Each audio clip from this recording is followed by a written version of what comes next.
Jesus said to the chief priests and the elders of the people, "Hear another parable. There was a landowner who planted a vineyard, put a hedge around it, dug a winepress in it, and built a tower. Then he leased it to tenants and went on a journey. When vintage time drew near, he sent his servants to the tenants to obtain his produce. But the tenants seized the servants, and one they beat, another they killed, and a third they stoned. Again he sent other servants, more numerous than the first ones, but they treated them in the same way.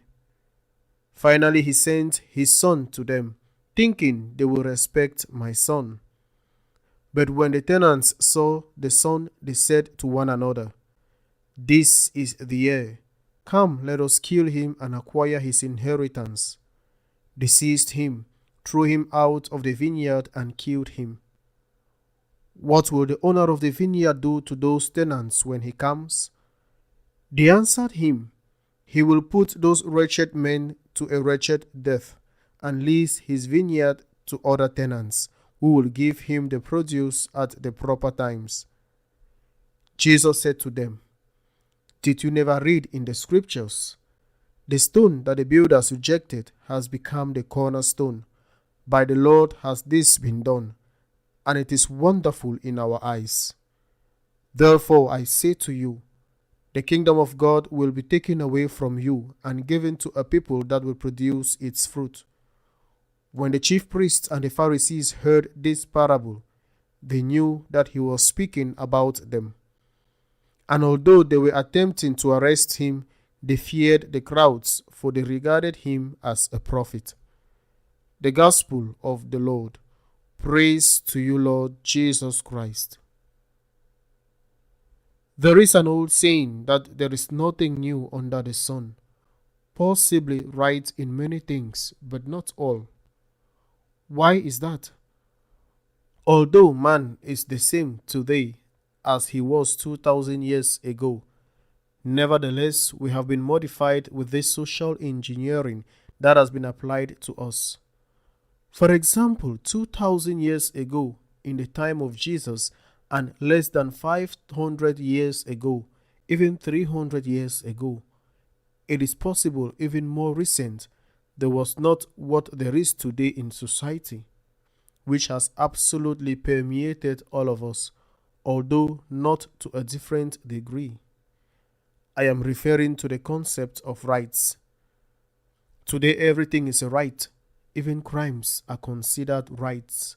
For example, abortion. It is a crime to kill an innocent person. Well, it is a woman's right. This did not exist even relatively recently, and there are still countries where, fortunately, this does not exist. How has this situation come about? Those who run the world, who are generally not those who appear to be, but those who are behind it, pulling the strings, realized that this society, which is very well known as a consumer society, that this society was becoming more consumerist, more consuming, when they made us all believe that we had the right to everything. It is not that I want to have a better house. It is that I have a right to a better house. It is not that I want to have a better car. It is that I have the right to a better car. We have the right to absolutely everything. A real inflation of rights has led to two things. On the one hand, a great dissatisfaction because it is very difficult to get a better house. A great dissatisfaction because it is impossible for society to satisfy all that we have been told we have a right to. That generates dissatisfaction. Dissatisfaction generates violence, and we are seeing it more and more. Violence. If these people are not given what they consider to be a right, then they become aggressive. They have made you believe that what is not a right is a right, and you become aggressive, even very aggressive and violent when they don't give it to you. For example, I repeat, the issue of abortion. These people are dissatisfied. I would even say, at least in certain aspects, bitter. They are people who do not find the satisfaction of what they have been told that they have a right to have. When they do not give you what you think it is a right, you complain. And if they do not give it to you, you go to the extreme of violence. You feel you are a victim of injustice. A typical thing in our societies, which we have the right to everything.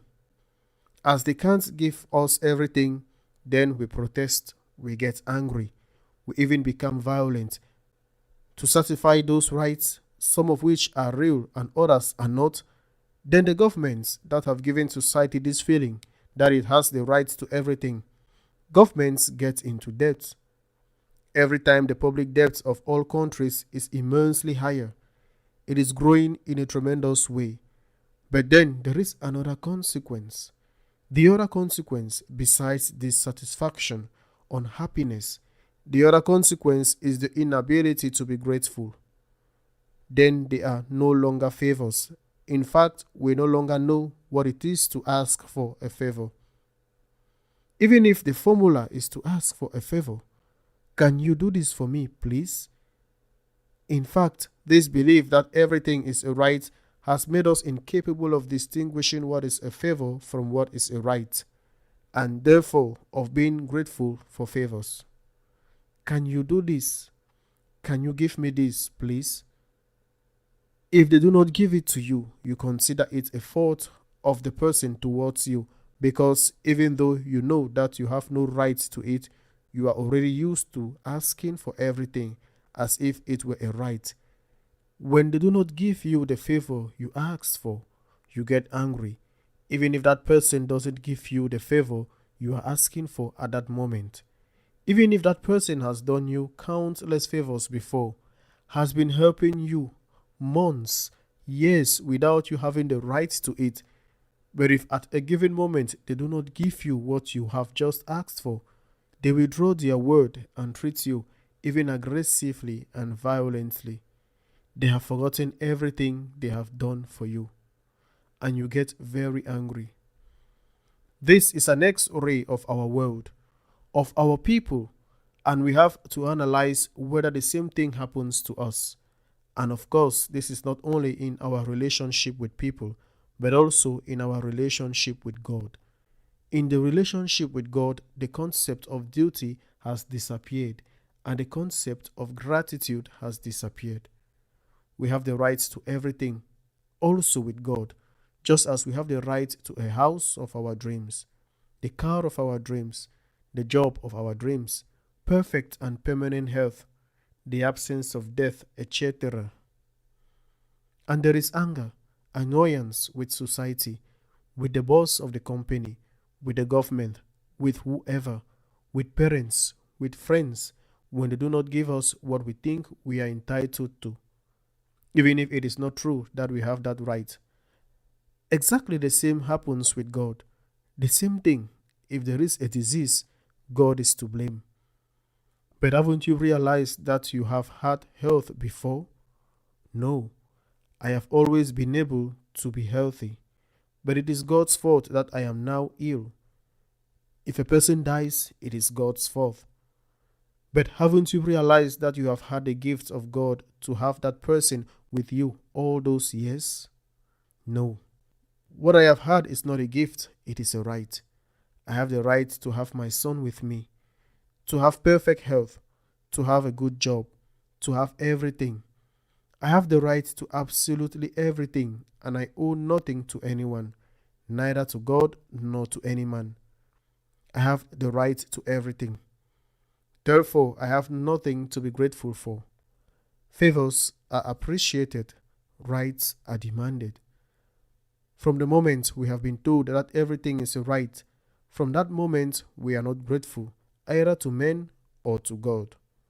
It is a serious problem. It generates, I repeat, dissatisfaction, unhappiness, violence, and lack of gratitude. What does today's gospel tell us with this beautiful and at the same time prophetic parable?